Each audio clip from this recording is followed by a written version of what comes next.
Hello, welcome to Real Health with me, Karl Henry. Folks, this Sunday, bright and early, some 20,000 runners will take to the streets of the capital for the Dublin City Marathon. People from all over the country and all over the world will be running the streets of Dublin.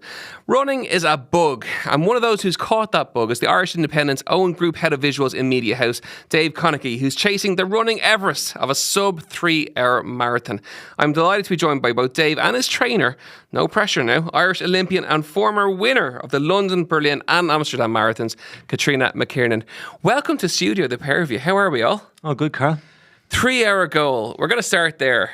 How has this year gone for you? That's a big number and a big target to achieve. It is a big goal, and this year went really well. And I suppose we take it back to 2016 when I first ran Dublin. Yeah, absolutely. And I was lucky enough to be introduced to marathon running through a guy in Dunleer called David Carey, who had a fantastic group with fantastic people called Team Carey, and he was able to motivate people to do the marathon. It was something I didn't actually think I'd be able to do. It wasn't a goal of mine at all, you know. And after I did that first marathon in 2016, Dublin, you know, the feeling when I crossed that line in Main Street, it was just incredible. I remember back thinking, my God, I was 3:45 at the time, and I thought I broke the 4 hours. You know, that was the big goal back then. I thought, which for a first marathon it took me 6 marathons to break 4. So to break it in your first go was very impressive. Yeah, well, it was an incredible personal achievement for me, and it just introduced me to the whole world of distance running and the love of distance running that I've developed over the years, you know. And as the years went on, and I was lucky enough to do Madrid and London, Chicago and Boston. You know, the appetite for breaking that holy grail of 3 hours really both sort of bit me, and you know, I really touched it in Chicago last year with 52 seconds to spare. And I thought I needed a little bit of extra help, and Catriina's a good friend of mine and we know each other a long time, and I asked her for a bit of help, and she strikes me as a tough taskmaster. She is, yeah. She can put me in my place.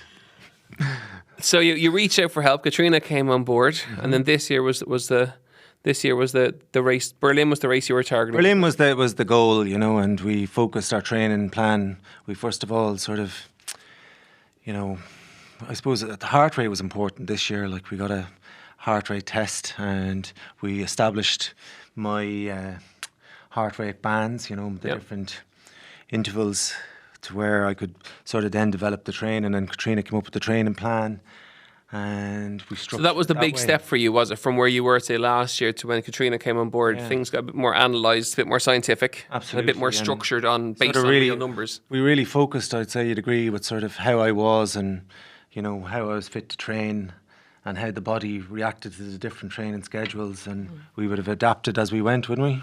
Yeah, so and look, David asked me to help him out, and I like challenges. So the first thing I wanted to do was find out what different heart rate zones David should train at, because that's the way I trained, and it's the only way I know, really. So we had the 3 heart rate. We got tested with Bernard Dunn and Trinity.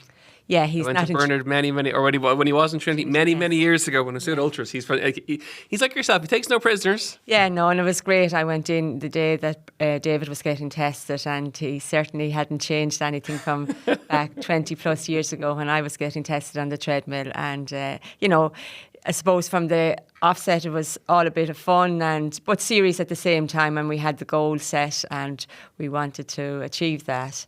So and how do you find it, you know, coming from an elite background to working with, for one, albeit someone training for sub-3, but a normal person? Do you find that challenging? It was interesting, maybe we'll say more so than challenging. David was great to work with. He just couldn't get enough of running, and my thing was to hold him back more so than put more pressure on him. And we meet twice a week in the Phoenix Park, and I had the plan, and he followed that to a T. It was maybe over a period of 5-6 months. There was only one morning that I remember the session didn't go to plan. We just had to, David was tired that morning, but everything else went really, really smoothly. And then I suppose the taper went really well. And, you know, as I said, he did everything that he was supposed to do. And look, it's not easy because he has a long commute and for work, and you know, he takes his work serious and is very committed to his work. So, you know, we were meeting at 8:30, 8 o'clock in the Phoenix Park, and then he had to go in and, you know, train for the couple of hours, did what he had to do, and then had to go in and do a full day's work. So, you know. And for people listening in who are, you know, maybe training for Dublin or for other marathons, it is quite common that people get kind of addicted and they want to run more, isn't it? Like, sometimes it's important to step back, and that's where advice from a coach can be really handy, to pull you back a little bit and to ensure that you're recovering properly and recovering the right way. Because the feeling, the euphoria from running, especially when you start running long distances like 20 miles and plus, it's very addictive. Yes, absolutely. And the problem nowadays as well, social media, and everybody is watching what other people are doing, and they feel that they should be doing a little bit more. Strava's terrible for that. It's but, brilliant and terrible in the same. But you have to be everybody's individual. Some people can take more of a workload than others, and you know, you just have to focus on what you can do and pass no remarks on anybody else. Run your own race, as they say. Absolutely. I do totally agree with that, you know, and that's the one thing I love about marathon running, because you're actually just competing against yourself. You're not competing against like there could be 25, 40,000 lining up in the start line, and it's your race, it's your time, it's you competing against yourself. And what do you get from what does it deliver for you?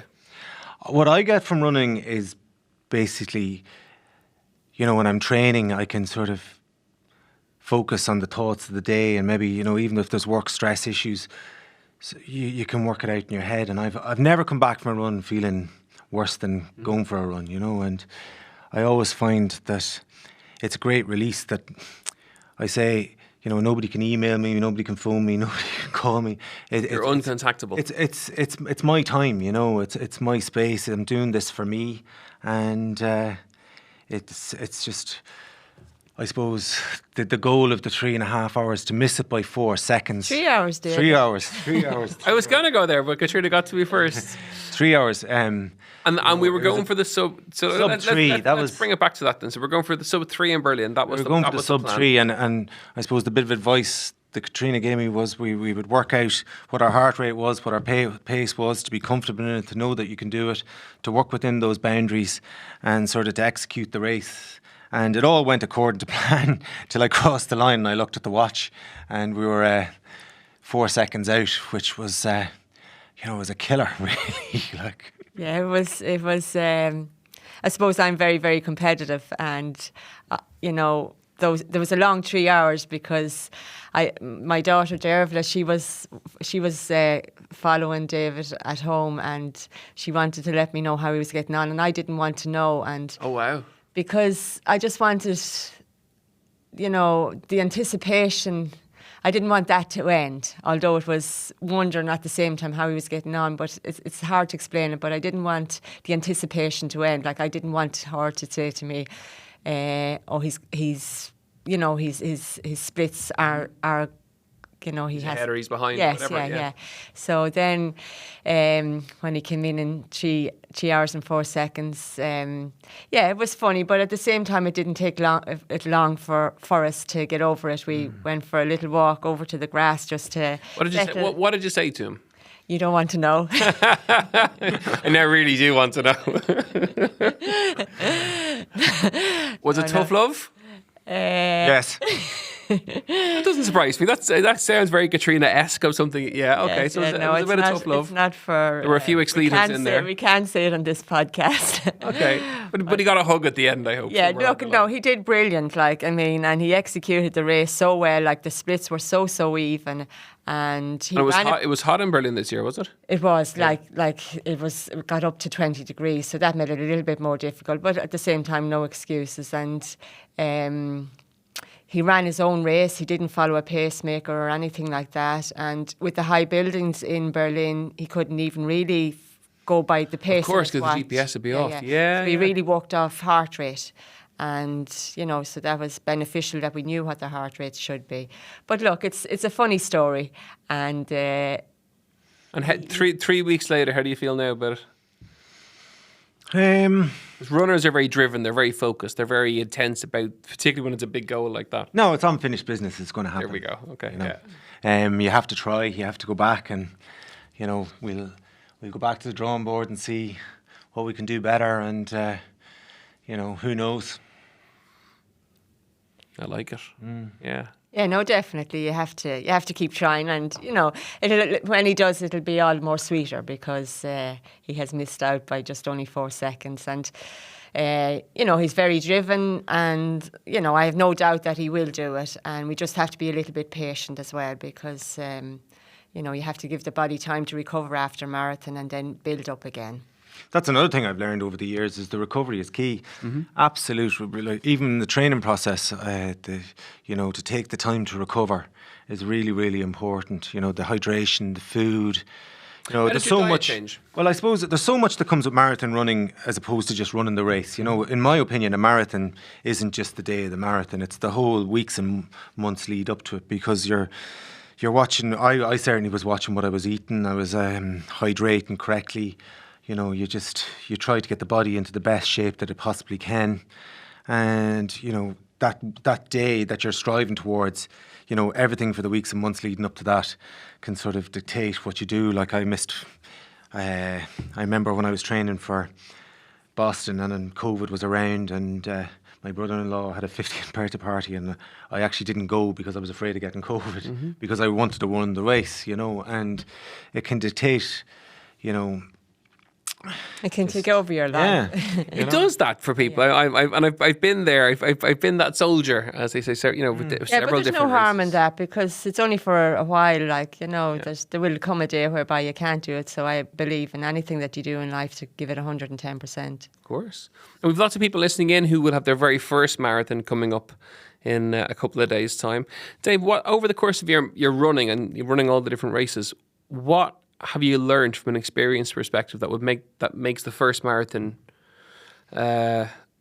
easier for people listening? And what tips would you say to them in terms of, because in the first one you make loads of mistakes and that's kind of a good thing because you learn by doing. But it's the most, I think the first one is the most important one because it'll dictate whether you either continue the love for running or you don't. But, hydrate and fuel as you go, develop your strategy, think about your race, think about what you're going to do, write out where you're going to take your gels, what water stops you're going to stop at, and just embrace the atmosphere, embrace the energy of the crowd. I always remember a tear came to my eye in Mount Street the first time I did the marathon when you hit that bridge there and you come over the canal. You do. And you feel the energy of the crowd. And if you walk that bridge on any normal day, it feels normal. Totally. It doesn't even feel like an incline. Yeah. And when you run it, it's like and the mile energy, 23 or 4. the energy that comes from that stretch of road to the finish line, that you've done it.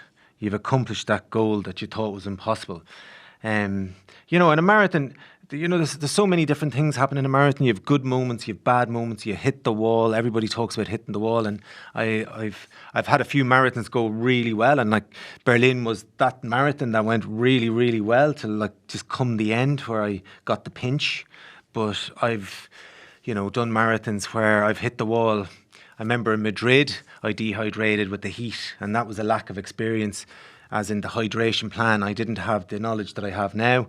But those are key drivers in having a successful marathon, is actually managing that time that you spend on your feet and, understanding that your body needs fuel over the course of that period. It needs sustenance in fluid and just pace. It's not the distance that'll get you, it's the pace. And understanding where you are, where you can push your body. And in a marathon, everybody who lines up has their own personal goal. And it's very important. It's your goal. You manage yourself. You take responsibility for yourself. Don't worry about the person beside you. You wish everybody the best. And, I love that about marathon running. I've many good friends that are runners and you love to see them do well and everybody wants to have a PB. And that's the big draw and attraction for me in marathon running. It's my own personal race and goal, and that's. Of course, Katrina, final week leading up to the marathon. Few simple tips for people. I suppose they should never do anything new in the final week before a marathon in terms of gear, clothing. This is all about rest, preparation, getting your head right, and kind of, getting ready for the big day. Yes, and looking forward to it. That's the big thing. And getting plenty of sleep. Okay, not even, like, rest is great, but if we can get sleep is even more important. And just put everything on hold for the final week. Whatever has to be done at home, just do the bare necessities. There you have it, folks. Catherina McKiernan said it. You have permission to do the least amount possible at home. Put your feet up and recover. And as David said there, to have a race plan. Everybody is individual, but you should know what you're capable of doing, how you're going to get to the finish line as comfortable as possible, and not to get carried away with the atmosphere, because I know there's parts of the course and it's electric, so, don't get carried away with that. And to start off slow, you're going to be feeling great, and you're going to feel this is too easy, I can push this along.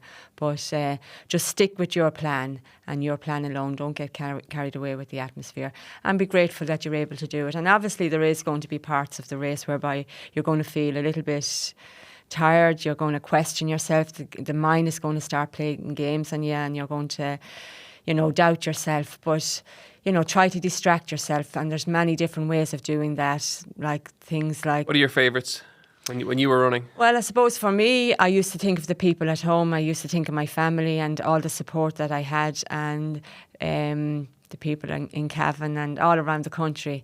And they were my driving force. And, I always tell the story of my legs would be hanging off me, but it was those people that I thought about. And everybody has somebody that they can think about, and somebody that has supported them along the journey. And to think about those people, and that will distract you. And just, things like counting to 100 and counting back down to 0. Or using trees or lampposts or bridges, yes, or just, small little stepping stones. Yeah, just ticking off kilometre by kilometre, and thinking of all the hard work that you have done as well, and all the commitment, all the dedication that you have put into this day.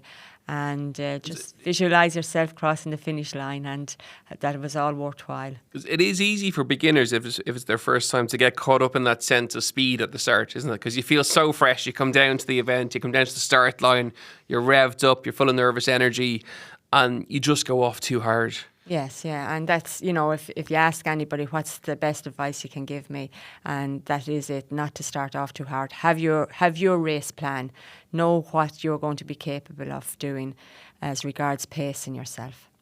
And of course, everyone is running their own race. Don't get caught up with the person beside you, or the friend, or the whatever.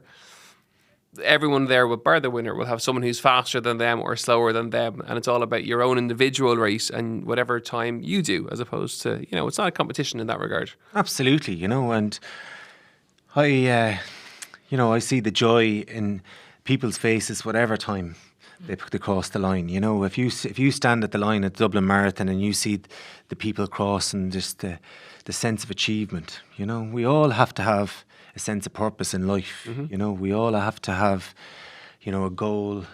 I believe goals are really important. Yeah. And we see it in the Blue Zone documentary that was on Netflix recently. Those who live the longest and live the healthiest have a clear sense of purpose. They have a reason to get out of bed in the morning. They have a real goal and a real sense of purpose, and it's very important for them. Mm-hmm. And it's crucial to have those goals. Yeah, and it's just important, for somebody who is. And I cast my mind back to my first marathon, and I really didn't know what to expect. I'm often jealous of people doing their first marathon, or their first of any race, whether it's an Ironman or a 5K. It's the first time. It's like you can never capture that moment again of the nervousness, the worry, the concern, and the exhilaration when you cross the line for the very first time. It's an incredible, undescribable sensation, and I'm always very jealous of people who, when it's their first chance at it. I suppose another super tip I'd have for somebody running their first marathon is, to have their warm clothes at the start. There's a clothes collection there. The Dublin Marathon are very good, and they collect all the stuff and they repurpose the clothes. So bring something old, bring something warm. Old, bring something warm. Don't let yourself get cold.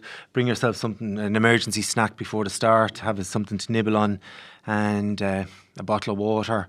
And, just get there in plenty of time, make sure you know what zone you're in, where you're going, and don't where leave your it till the supporters are. last. Exactly, and don't leave it till the last minute. And also, I suppose, make sure that your family is in a certain place at the end that you can reconnect, and just pass that information on to the nearest and dearest. And It's crucial. yeah, and The last big race I did, I split it into zones for each family member. Mm-hmm. So it was a marathon swim, and each family member got like 3K. So first one for my daughter, next one for my son, next one's for my wife, and they just help to mentally break it up for you into little segments, and they give you that like Catherina was saying, that real sense of purpose for I'm doing it for that person, or I'm doing it for my family, or whatever, and just helps to break it up, especially when things get tough. That's for sure. Dave, the very best of luck with whatever the future brings. Thanks, Karl. The steely look in your eye and Katrina's eye lead me to believe that there's a sub-3 somewhere coming in the next 12 months or so. Katrina, if people want to get in touch with you or follow you, where can they find you? On Instagram. Promote yourself. Come on, you're Yes, brilliant. Yeah, that's what it's there for. Well, I do running workshops, running classes with people, and I just love to help people, and I have a couple of different groups, and we have great fun, and it's, you were saying about a sense of purpose, and it is very important to have a sense of purpose, and what I get enjoyment out of is just helping people and help people achieve their goals. We haven't achieved the goal yet of David's sub 3 hours, but we will do that. For David, he's under fierce pressure. And it's Catherina McKiernan on Instagram, is it? So that's the name of the page? Yeah. Amazing. Very good. Katrina, great to see you again. David, thank you for coming in. Much appreciated. Folks, that is it for another episode of Real Health with me, Karl Henry. I really hope you enjoyed today's episode. If you are running the marathon, the very best of luck. Start slow, build it up, finish strong, and above all, enjoy that sense of euphoria when you cross the line. It is an amazing experience, and one that you're very, very lucky to do, and to put all the hard work in. A very big well done to you. As ever, you know where we are, at Karl Henry PT on Instagram, realhealth@independent.ie. If you liked what you heard, don't forget to rate and review, and we'll see you next week for more Real Health. Slán go fóill.